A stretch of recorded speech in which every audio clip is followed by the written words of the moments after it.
আজ আমি চিকেন পকোড়া বানাচ্ছি। দেখো কি কি দিচ্ছি এর মধ্যে।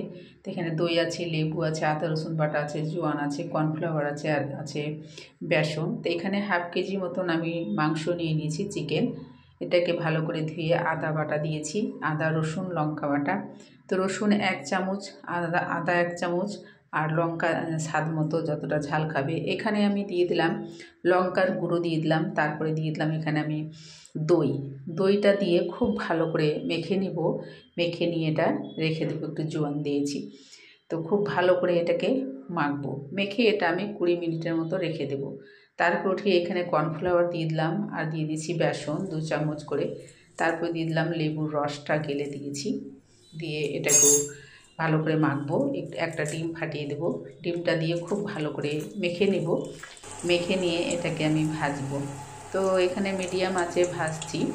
তারপরে এটাকে 2বার ফ্রাই করা হবে। জানো বন্ধুরা, এত ভালো হয়েছে খেতে, মানে হোটেলের মতনই হয়েছে, খুব সুন্দর হয়েছে। তোমরা একবার খেয়েও এইভাবে বানিয়ে। তো এইভাবে এটা আমি অর্ধেক ভাজা করলাম, যেহেতু একটু মিডিয়াম আঁচে ভেজেছি। তো এটা আমি আবার এটা ঠান্ডা হতে দিব 10 মিনিটের মতন, 10-15 মিনিটের মতন ঠান্ডা হবে। এই যে ভেজে নিয়েছি, দেখো এইভাবে ভাজবো। তো আমি ঢাকনাটা করে ভেজে নিয়েছি, ঢাকনাটা করে দিলাম, তেলটা একটু ঝরবে আর কি। তারপরে এইভাবে সবগুলোকে ভাজা করে নেব। এটাকে ফ্রাই হবে। তো দেখো এইভাবে, দেখো তেলটা ঝরে পড়ছে আর কি। তো আমি সবগুলো পকোড়া এইভাবেই ভাজবো, আর ভেজে নিয়ে রেখে দেব 10-15 মিনিটের মতন ঠান্ডা করতে। এই ঠান্ডা করে নেব, তারপরে আবারও 2বার করে ভাজবো। এটা 2বার ভাজা হয়। তো এখন তো বেশি কড়া হয় নাই, মানে মুচমুচে হয়নি, পরের বারটা মুচমুচে হবে। তো এইভাবে ভাজছি, তোমরাও একবার ট্রাই করো, খুবই ভালো হয় খেতে। তো আমরা ভেজেছিলাম, তো খাওয়া দাওয়া হয়েছে আজকে আমরা পাশের বাড়ি, যাই হোক।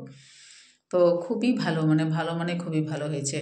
তো কেমন লাগছে আমার রেসিপিগুলো দেখছো তো তোমরা সকলে বন্ধুরা, তো কেমন লাগছে একটু বলবে। তো আমার পকোড়াগুলো একবার ভাজা হয়ে গেল, তারপরে আবার ফ্রেশ তেল নিয়ে চলে এসেছি।